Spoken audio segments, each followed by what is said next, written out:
რას დავდივით, იმაზე მეც ვაკეთებ და იმაზე მოკლედ დროში. შეიძლება მართლაც ევროპაც გავავოცოთ. Поздравляю весь личный состав. კარგი მანევრია ძალიან. დიაბოლოვაში გადაცემდა. ეს არის ვაშე გადაცემა. თენგიზ გოგუტიშვილთან. გვიყურეთ, გამოგვიწერეთ და გამოგვეხმაურეთ. YouTube-ზე, Facebook-ზე, Instagram-ზე და TikTok-ზე.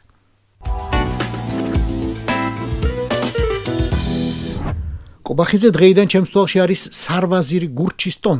ხო, კაი სახელია. ხო უხდება. აი, რო შეხედავ, ხო ასუფთა სარვაზირი. აშკარად. ახლა სანაგან შინაგან საქმეთა სამინისტრო დამასევს თავის პინკერტონებს, უნდა ვაღიარო, რომ ეგ სახელი სარვაზირი ჩემი შერქმეული არ არის.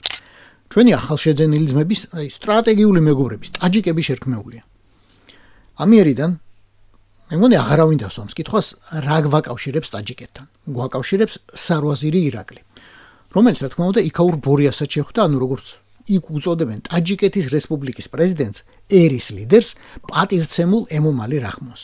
და მერე შეხვდა იქაურ ცოტნესაც, ანუ მაჯლისი ოლის თავმჯდომარეს, პატივცემულ რუსტამ ემომალის, რომელიც შეთავსებიდან დედაქალაქის დუშანბეს თავმჯდომარეა, ანუ ასე ქვია, თან ემომალი რაჰმონის ვაჟი. რუსტამ ემომალიმ სარვაზირი, ჩვენი სარვაზირი ქალაქგარეთ რეზიდენციაში მიიღო. აქ კადრი მეც ამბობს, ვიდრე მე ენი ჩემიზლია აღვწერო. უყურეთ და დატყვით. აი, ისე დატყვით, როგორც ტაჯიკური საზამთროს პირამიდა ძირში ნესვებით. როგორც იქაური კაკალი, ფისტაშკა, ფსტა ქართულად, მიწისთხილი. ნახეთ, როგორი კავშირი დამყარდა უცებ ჩვენს სახელმწიფოებსა და მათ გამორჩეულ ლიდერებს შორის. აი, ისე იყვნენ ერთმანეთთან, როგორც ვაშლი და ატამი. და ბოლოს ფოტოს გადაღებებსაც ჩვენ სარვაზირს ცოტა თმა კი აეპუცა, მაგრამ არაუშავს იქვე დაუარცხმეს და თავარია ჩვენი სტრატეგიული ურთიერთობა აღარასდროს აერიოს და სულ გვახსოვდეს ვისზე უნდა ავიღოთ ორიენტაცია.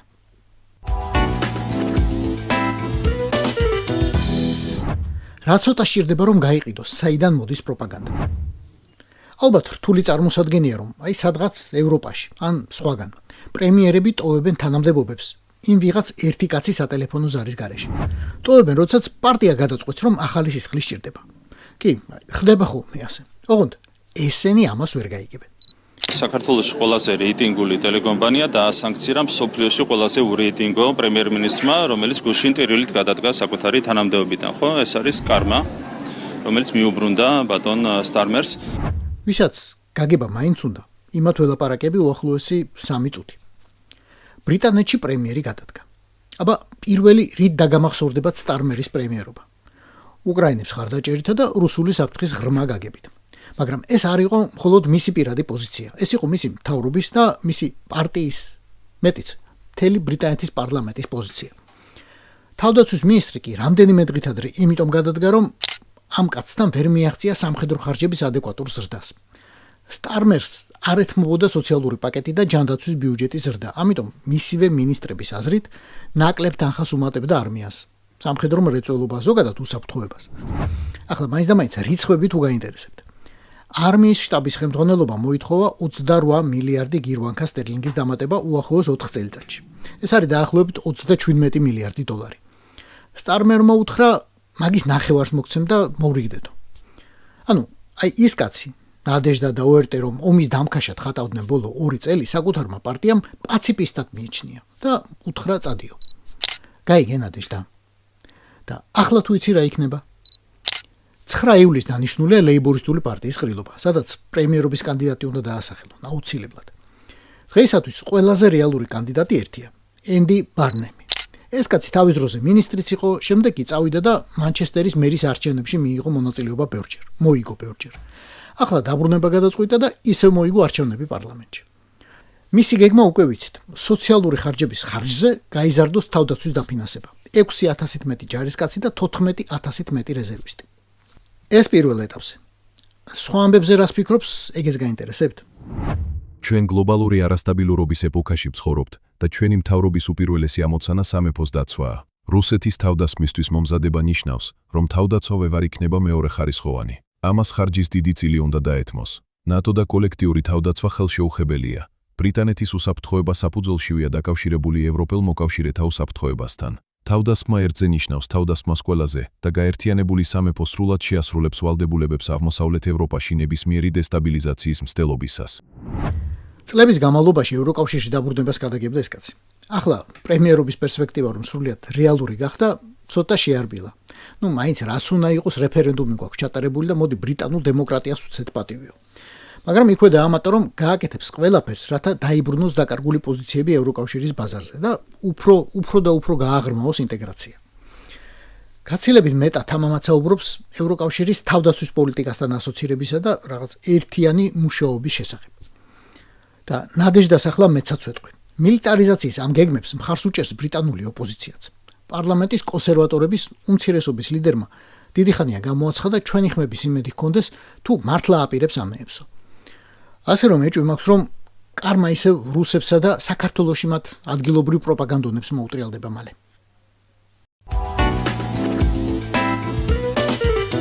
მოდიო მეგობრებო, დღეს უნდა გაჩვენოთ ხულიკის ტყავის $300,000 ერმესის ჩანთა, რომელიც არის ბირკინ 20 ზომა, არის უნიკალური მოდელი, არის 2026 წლის. ეს ვიდეო რომ ნახე ძალიან გამიხარდა. ხომ დიდებულია რომ ჩვენ ქვეყანაში $300,000 ანუ ლამის $1,000,000 ჩანთას უკეთებენ რეკლამას. რეკლამა მართალია თვითონ ორგროშიანია თავისი ღირებულებით, მაგრამ თავარ ინფორმაციას ხომ იძლევა. ეს რეკლამა ვნახე, სხვების მილიონიანი ბედნიერები და დიდად გავიხარე და 2 საათში მერე ვნახე ეს ვიდეო. ფაქტიურად ასევე რეკლამა, რომელმაც საერთოდ აღმაფრთოვანა. ჩვენი ქვეყნის ეკონომიკა გასულ წელს 2025 წელს გაიზარდა 7.9%-ით. ჩვენი ეკონომიკა გაიზარდა $3.9 მილიარდი გასული 1 წლის განმავლობაში 2025 წელს, რაც არის შთამბეჭდავი გაჩვენებელი. საქართველოში სიღარიბის აღმოფხვრა, სრულად აღმოფხვრა არის შესაძლებელი 2029 წლისთვის. ლენინი რომ სიფილისით ათაშანგით კვდებოდა, ტვინი რომ უწყალდებოდა და სტალინი რომ გაზეთ პრავდას ერთ ეგზემპლარს უბეჭდავდა მხოლოდ მისთვის, მხოლოდ მას რო წაეკითხა მისთვის კარგი ამბები, მგონია ბორიასთვის ლაპარაკობენ ამეებს ეს პროჭორულელები. იმიტომ რომ დანარჩენები ახლა გაზეთ პრავდაზე აღარ ვარ დამოკიდებულები და იმდენი კი ვიცით რომ ქვეყანაში სოციალურად დაუცველთა ბაზაში ყოველი მესამე ადამიანია რეგისტრირებული. 1,200,000-მდე. სამაგიეროდ ამ დარბაზში რეგისტრირებული 89 კოციდან მესამედზე მეტი 33 პროჭორულელი, ანუ ოფიციალური მილიონერია. დეკლარირებული, გამოცხადებული. დანარჩენს ვის რა აქვს მოპარული და ნაშოვნი, ღმერთმა იცის. ხო, არ დაგავიწყდეთ რომ მარტო ხელფასად თვეში 14,000 ლარზე მეტი დაინიშნეს. კი, რბილად რო ვთქვათ, პარლამენტი თუ რაცაა, სოციალურად არ ასახავს თავისივე ქვეყნის მოსახლეობას. ეგ ძალიან რბილად ნათქვა. ამ 1,200,000-დან ვინც რეგისტრაცია გაიარა, დახმარება დღემდე მიიღო 700,000-მა მხოლოდ, დაუნიშნეს. სხვები ისევ რიგში არიან და ელოდებიან.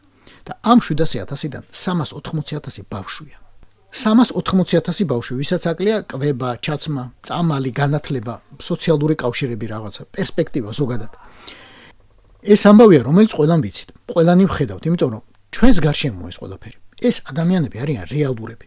და მე მაინც გამოდგება ვინმე და გვასმენინებს ლამის მილიონიანი ჩანთის რეკლამას. შავი ბრილიანტებით, ხულიკის ტყავით შეკერილი. იმიტომ რომ იცის, ყიდველი გამოუჩნდება. იმავე პარლამენტარებად წოდებულებსა და სხვა ბობოლა კოცებს შორის. და რატომ გამოუჩნდება? იმიტომ რომ საქართველოში ზოგადად სოციალური სოლიდარობის გზნობა მხოლოდ იმ ხალხს აქვს, ვისაც არ აქვს ფული.